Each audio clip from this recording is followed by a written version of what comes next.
আমি তামোলপুৰত আহি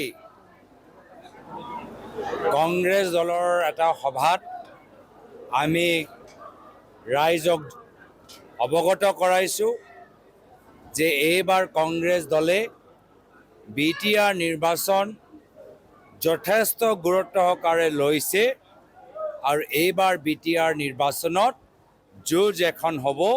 এই বাৰ্তা লৈ কংগ্ৰেছে নিৰ্বাচনী পথাৰত নামিব, যুঁজিব আৰু জিকিব। কিন্তু এইবাৰ প্ৰত্যেক সিটত কংগ্ৰেছ যুঁজিবলৈ প্ৰস্তুত হৈ আছে। মন দুৰ্ভাগ্যজনক স্থিতি। হিমন্ত বিশ্ব শৰ্মা ডাঙৰীয়া পাতিলে এডভান্টেজ আসাম, কিন্তু বাস্তৱত এডভান্টেজ আসাম হৈ থকা নাই।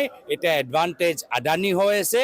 য'তে য'তে ট্ৰাইবেল মানুহৰ মাটি, য'তে ত'তে খিলঞ্জীয়া মানুহৰ মাটি হিমন্ত বিশ্ব শৰ্মা ডাঙৰীয়া আদানীক সন্তুষ্ট কৰিবলৈ য'তে আদানীৰ মাটি বিচাৰে, য'তে আদানীৰ চকু পৰিছে, তাতে হিমন্ত বিশ্ব শৰ্মা ডাঙৰীয়া মাটি বিক্ৰী কৰিবলৈ বিচাৰে।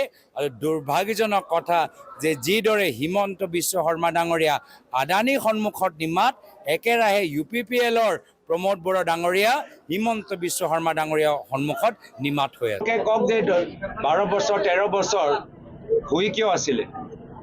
যদি 2013 চনত আমি গৈছিলোঁ আৰু কিবা অপৰাধ তেওঁলোকৰ মতে আমি তেওঁলোকৰ কিবা অভিযোগ যদি তাৰ ভিতৰত 1% সত্য আছে, তো 12-13 বছৰ শুই কিয় আছিলে? যোৱা বছৰ যোৰহাট লোকসভা নিৰ্বাচনত এইখিনি কথা কিয় উত্থাপন নকৰিলে? নিৰ্বাচন সমাগত কংগ্ৰেছৰ কিছু ৰাজনৈতিক খবৰবোৰ পাইছা, এইকাৰণে ভয় কৰিছে। মই পুনৰবাৰ কৈছোঁ, তেওঁলোকৰ এই ধৰণৰ ৰাজনীতি কৰাৰ বাবে হ'ব পাৰে মোৰ দলৰ নেতৃত্ব মোৰ ওপৰত ভৰসা আৰু বাঢ়ি গ'ল।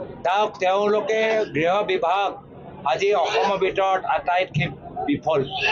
আজি ধুবুৰীত আপোনালোকে দেখা পাইছে যে তেওঁলোকে কৈছে যে দুষ্টিকাৰী সোমাই গৈছে। তো কেনেকৈ সোমালে? কেন্দ্ৰীয় মন্ত্ৰী অমিত শ্বাহ ডাঙৰীয়া বৰ্ডাৰত কি কৰি আছে? অসমৰ গৃহ বিভাগ কি কৰি আছে? ইমান ব্যৰ্থ কিয়?